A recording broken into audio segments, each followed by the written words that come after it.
Merci, Monsieur le ministre. La parole est à Madame Marianne Dubois. Merci, Monsieur le Président.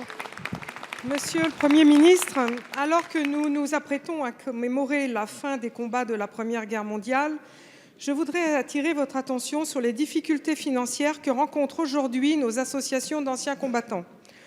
En supprimant la clause de compétence générale, la loi NOTRe est venue limiter le financement de ces associations par les départements, ce qui compromet sensiblement leur équilibre.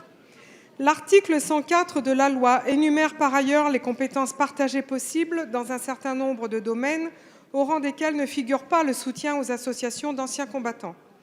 Perpétuer une aide annuelle en fonctionnement purement administratif aux associations d'anciens combattants ne paraît donc plus légalement possible. Ici, nous avons affaire à un antagonisme entre le légal et le légitime. D'un côté, une loi qui interdit une subvention annuelle de fonctionnement au profit d'associations d'anciens combattants à qui nous devons notre liberté. De l'autre, la légitimité d'une reconnaissance éternelle à nos soldats morts pour la France.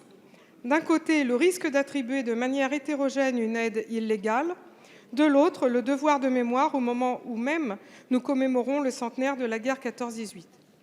Il est inconcevable que les départements soient contraints à de réelles contorsions avec le droit pour financer leurs associations d'anciens combattants, comme le rattachement au titre de l'éducation populaire, ou à mettre en avant des arguties juridiques pour leur expliquer que la loi NOTRe est malheureusement responsable de leur extinction.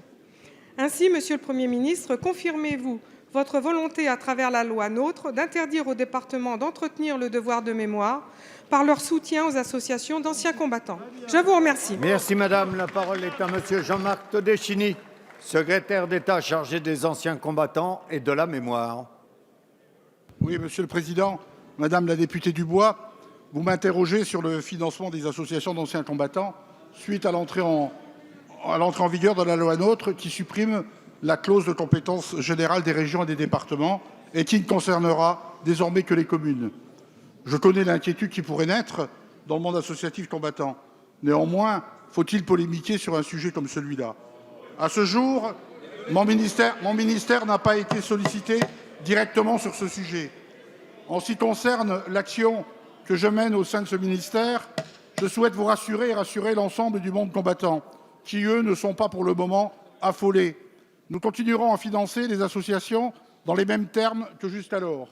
L'ensemble des opérateurs et les services de l'État sont mobilisés à travers la Direction de la mémoire, du patrimoine et des archives du ministère de la Défense, l'Office national des anciens combattants et victimes de guerre et la mission du centenaire au plus près des territoires.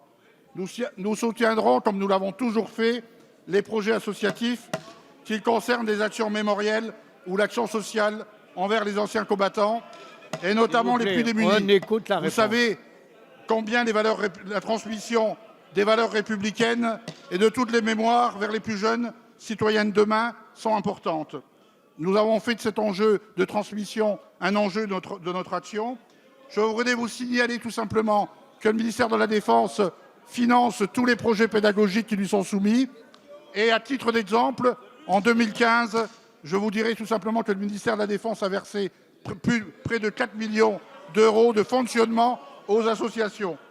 En tout cas, le gouvernement est attentif aux actions du monde combattant, à ceux, et vous l'avez dit à juste titre, à qui nous devons nos libertés. Et je suis sûr que les associations d'anciens combattants continueront à jouer leur rôle malgré le changement du mode de financement. Je vous remercie. Merci.